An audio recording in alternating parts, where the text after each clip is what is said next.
வணக்கம் ரிஷபராசி நண்பர்களே. மாசி மாத கிரக நிலைகளை ஆராய்ந்து பார்க்கும் பொழுது மாத தொடக்கத்தில் உங்கள் ராசிநாதன் சுக்கிரன் தனாதிபதி புதனோடு இணைந்து சஞ்சரிக்கிறார். தொழில் ஸ்தானத்தில் 5 கிரகங்களின் சேர்க்கை இருப்பதால் தொழில் மற்றும் உத்தியோகம் போன்றவற்றில் எந்த முன்னேற்றம் வர வேண்டும் என்று காத்திருந்தீர்களோ அந்த முன்னேற்றம் இப்பொழுது வரப்போகிறது. மாதம் முழுவதும் மகிழ்ச்சி கடலில் மிதக்கப் போகிறீர்கள்.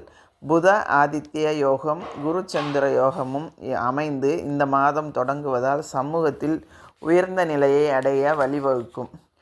உங்கள் ராசிக்கு 9ஆம் இடத்தில் சஞ்சரிக்கும் செவ்வாய் 21/2/2026 அன்று 10ஆம் இடம் எனப்படும் தொழில் ஸ்தானத்திற்கு வரப்போகிறார். இந்த நேரம் ஒரு யோகமான நேரமாகும்.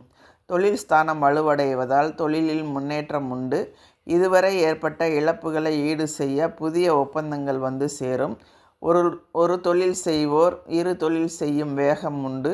குடும்பத்தில் மேலும் சிலருக்கு வேலை கிடைத்து வருமான பற்றாக்குறை அகலும்.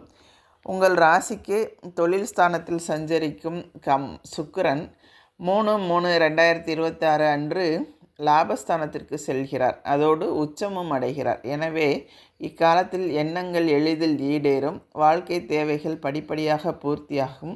தடுமாறி நின்ற கொடுக்கல் வாங்கல் சுமூகமாக முடியும். பெண்வழி பிரச்சனைகள் அகலும். பிறர் போற்றும் அளவிற்கு வாழ்க்கை தரத்தை உயர்த்தி கொள்ள வேண்டும் என்ற உங்களின் எண்ணம் கைகூடும். கொடுத்த கடன் வசூலாவதோடு நீங்கள் கேட்ட இடத்தில் உதவிகளும் கிடைக்கும் நேரம் இது.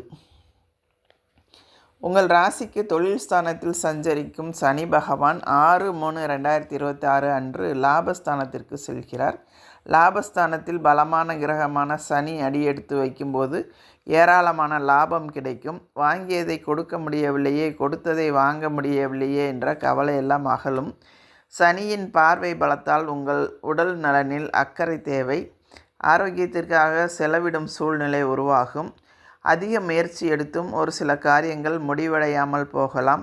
நாள்பட்ட நோய்களை சரி செய்ய மாற்று மருத்துவத்தை மேற்கொள்வீர்கள். பூர்வ புண்ணியஸ்தானம் புனிதமடைவதால் பூர்வீக சொத்து தகராறு அகலும். புதிய சகாப்தம் உருவாக வழி பிறக்கும். விலகிச் சென்ற உடன்பிறப்புகள் விரும்பி வந்து இணைவார்கள். தொழிலில் ஏற்பட்ட இழப்புகளை ஈடு செய்ய நல்ல சந்தர்ப்பங்கள் நாடி வரும்.